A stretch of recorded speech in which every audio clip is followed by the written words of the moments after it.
Alright. Let's lock it in. Alright. Oh, it's dark now. Okay, whatever. We're doing it. Good morning. Bright rising. Bright rising. Universe. Earth. Seen and unseen forces, thank you for this day. It is a cloudy day. And I'm zooming in somehow. Anyway, back to this. Yeah. So, it is a zoomy... My brain is not braining today very well, but it's okay. It's one of those days where we have the mundane tasks and chores ahead of us, where we're needing to continue the things that aren't exciting, but they're fulfilling. It's meaningful in the sense that once it's done, I'll have done something meaningful. And, oi, Coda! Can't see shit down there. There we go. Thank you. I appreciate you listening to me when I say that, yes. Yeah, it's those things that you gotta do to get the things done, and it's not exciting. It's rather boring at times, but it's consistency that gets it done, and developing that consistency. And having goals to look forward to in the future as well is part of the process. And so our process right now is doing the mundane, boring things of coming back to something over and over and over again until it's completed. And at this stage, I'm in the editing point of my book. I'm pretty certain I'm at the word count. Probably not quite, but you know what? Done is better than perfect. And I don't have to have a writing... I just kind of made it a blanket writing goal. But I'm feeling like my ideas are at this point needing refinement, and then the wording will be edited and transform, as now that my ideas have kind of transformed as well, then it makes it a bit easier for me to go from where I started, which was not knowing what the fuck I was even really writing about. This way, Coda, this way. Good boy. Yes.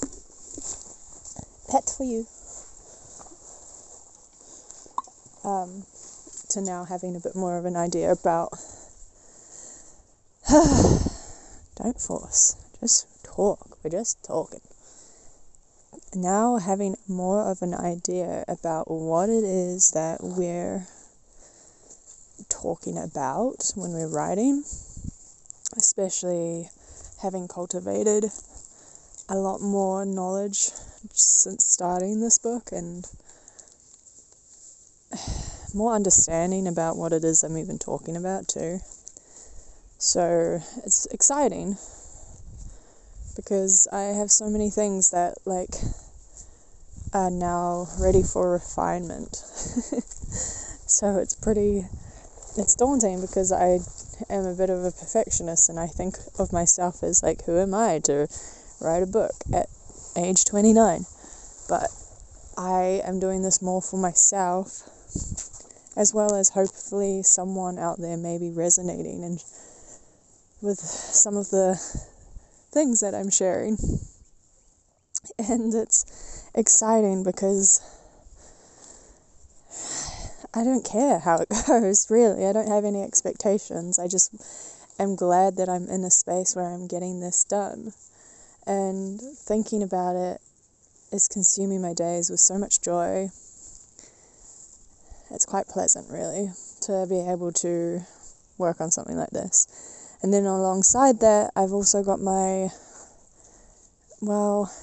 it's not life coaching, but it is, I guess. It's personal refinement. I call it intelligence, one-on-one intelligence, where I'm working alongside other people who come to me for support in what they're stuck in, and we guide a conversation that helps them to find the answers that they know best for themselves, what they need to do. And so it's not me telling people what to do, and it's not me teaching.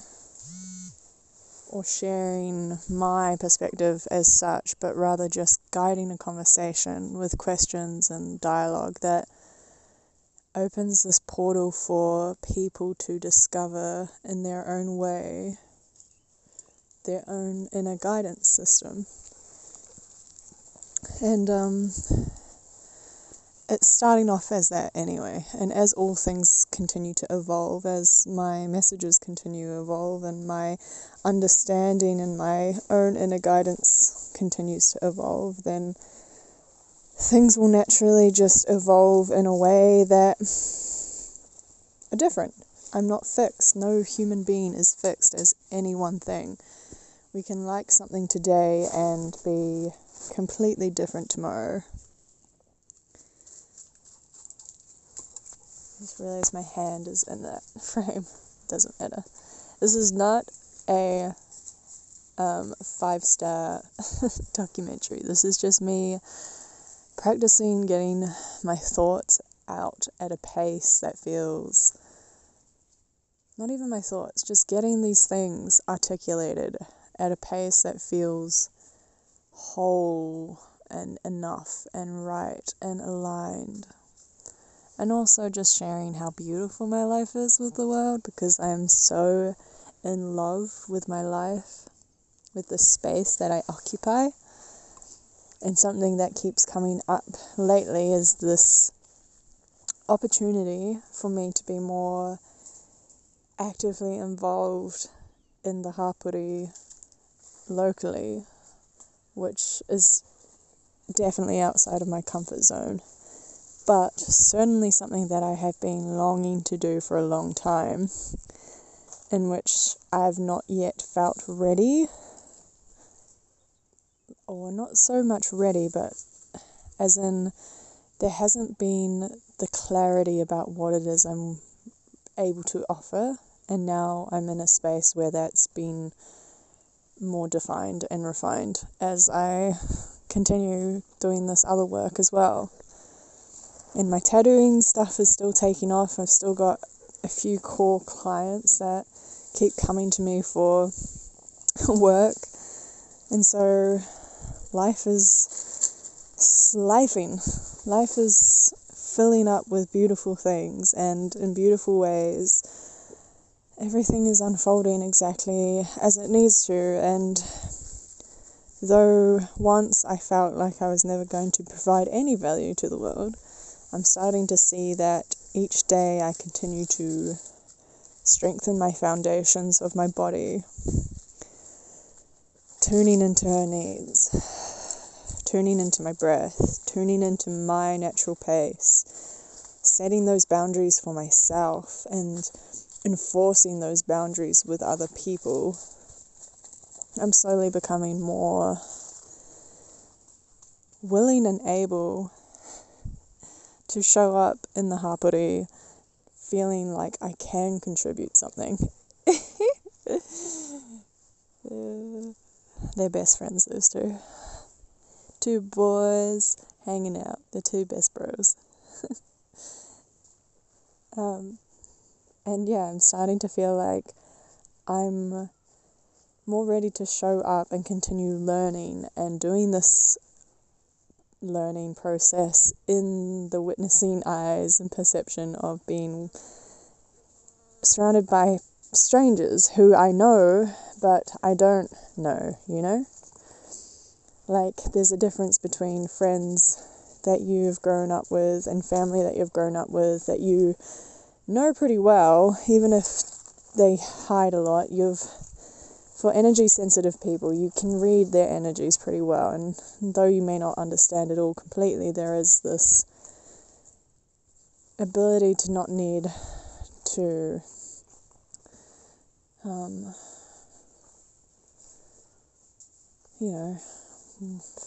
not make sense of it. Coda, come here. Oi. Sorry, I have to call Coda. He's not allowed to wander in there without me, or without being right by me, because there are piggies in there, and he will go into his primal state and get fixed in. Fixed in? Locked in. Fixed on. Fixated on. Anyway, what was I saying? Community stuff. This way, come on. Let's go back walk this way. This way, good boy. And so, yeah, I'm just starting to actually feel like I'm ready to be perceived by a community of strangers in the process of being a human, not knowing everything, but still working out my own process of who I am and what I am doing with my time to contribute in a way that is meaningful and helpful to others, but without burning myself out and without pushing my body so hard. Oof. I'm still in my winter phase internally, and so my body just needs to take it a bit slowly, and I need to be gentle with myself, especially with my breath. Something that keeps coming up is that I'm very centered on self right now, which is good, but I am noticing that I'm needing more time to talk with myself about things, so that when I do show up with other people, look at all these daffodils. I'm gonna have to get some bulbs. Those aren't daffodils, obviously, but I'm pretty sure these other ones are. They're a little bit later than the bells, whatever they're called. I call them snow bells. But I'm pretty sure those are daffodils. They've got daffodil vibes. But I don't know, they're all so similar. They could have just been eaten.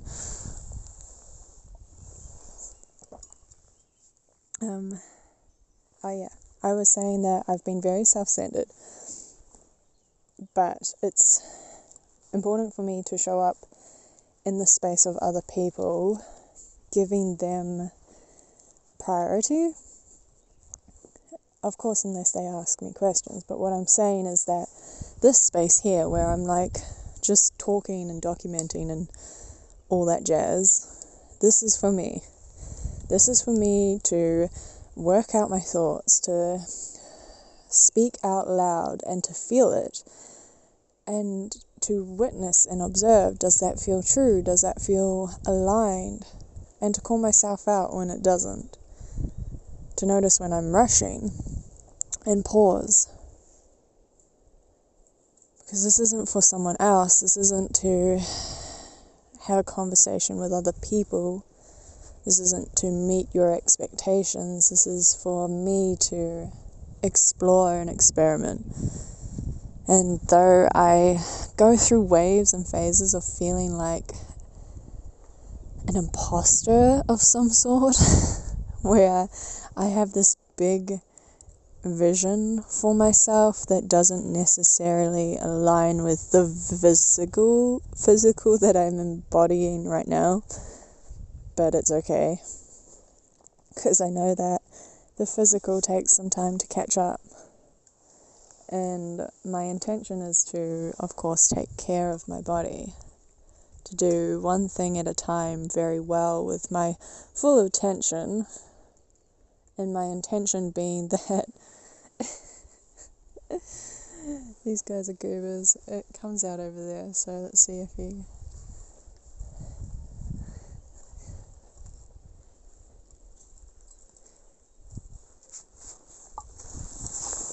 Wolfie.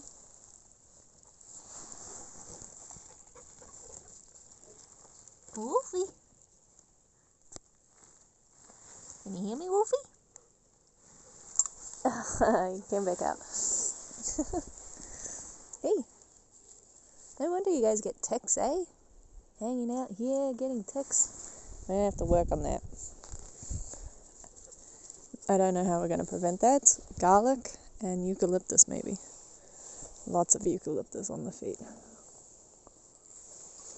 Anyway, I've been talking for 15 minutes and my data's slow to upload, so I'm gonna wrap it up.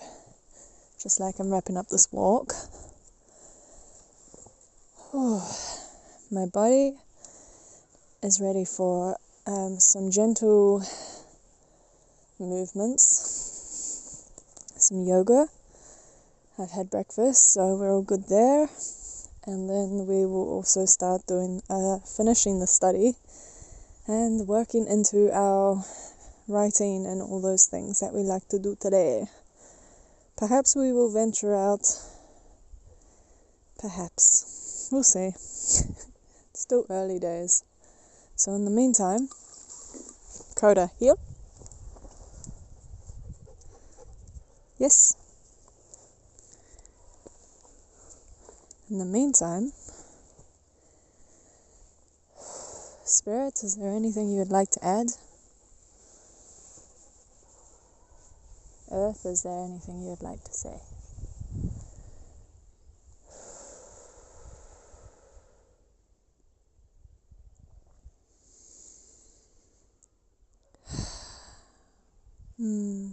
Yes. So what I heard was the concept of self is always changing. It's fluid, it's moving, it's transforming all the time. It never has to be fixed, though we do have core parts of ourselves that do remain fairly fixed. Even those things can be transformed. But our identity, our personality, our wants, our needs, our desires, our goals, all of those things are not fixed. But it takes us deciding whether they're worth fighting for, whether they're worth continuously obtaining or working towards, and that we then fix them ourselves. And that meaning that we make from them being a fixed part of us is what becomes who we are. Yeah. I mean, yes, every human could theoretically be exactly alike and all share the same wants, desires, and all that stuff, but that would be so boring. As simple as it might make the world go round, our differences are really, as Damian Marley or Bob Marley says, our differences are what makes the world go round. And it is that differences in all of us that creates this unique expression and energetic output into the universe, into potential possibilities existing. An offer wave of humanness in which the offering is our expression, our existence. And through that existence we open doors. There's doors that are opening because of that are infinite. Because of our differences, things are infinite. And I mean, it's not exactly how it all is, but I'm just saying shit now. Anyway, I'm going to finish there because I need my hands. I appreciate anyone that is here. G'day. Thanks for listening. And have a fantastic fucking day. See ya in the next one.